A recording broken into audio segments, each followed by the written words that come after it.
Friends, ఇప్పుడే అందిన వార్త. రాష్ట్రంలో కోర్టు జడ్జి ఆత్మహత్య తీవ్రతక్కువ సీఎం. ఈ విషయాన్ని తెలుసుకునే ముందు వీడియో మీరు కంప్లీట్గా చూడండి.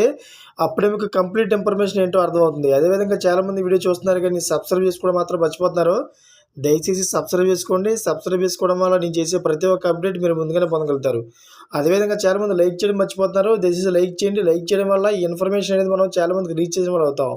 ఇంకా లేట్ చేయకంటే వీడియోలోకి వెళ్ళిపోతాం. ఫ్రెండ్స్, నాంపల్లి ఎక్సైజ్ ప్రత్యేక జిఎఫ్సిఎం న్యాయమూర్తి మణికంఠ భార్యతో గొడవలతో ఆత్మహత్యకు పాల్పడ్డాడు. అయితే అతని కుటుంబం బాగ్ అంబర్పేటలోని పోచమ్మ బస్తీలో అపార్ట్మెంట్లో నివాసం ఉంటుంది. మహబూబ్నగర్ జిల్లా అమిస్తాపూర్కి చెందిన లావణ్యతో 7 ఏళ్ల క్రితం వివాహమైంది. వీరికి విశ్వనాథ్ అనే కుమారుడు ఉన్నాడు. అంబర్పేట ఇన్స్పెక్టర్ అశోక్ కేసు నమోదు చేసుకున్నారు. మణికంఠ అతని భార్య మధ్య కొంతకాలంగా కుటుంబ కలహాలు జరుగుతున్నాయని అంబర్పేట ఇన్స్పెక్టర్ అశోక్ తెలిపారు. కొద్ది రోజుల క్రితం లావణ్య కొడుకుతో కలిసి పుట్టింటికి వెళ్ళింది.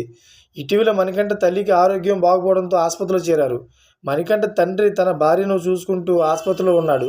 ఓవైపు తల్లి ఆరోగ్య పరిస్థితి విషమించి ఆసుపత్రిలో ఉండగానే మరోవైపు భార్య కొడుకుతో కలిసి పుట్టింటికి వెళ్లడంతో మణికంఠ మనోవేదనకు గురయ్యాడు. ఆదివారం భార్యకు ఫోన్ చేయగా ఇద్దరి మధ్య వాగ్వాదం జరిగింది. దీంతో మనస్తాపానికి గురైన మణికంఠ తాను బతకలేనని ఆత్మహత్య చేసుకుంటానని భార్యకు ఫోన్ కాల్ చేసి చెప్పాడు. దీంతో ఆయన ఆత్మహత్య చేసుకున్నాడు. ఫ్రెండ్స్, చూశారు కదా, ఇటువంటి లేటెస్ట్ అప్డేట్స్ కోసం నా ఛానల్ సబ్స్క్రైబ్ చేసుకోండి.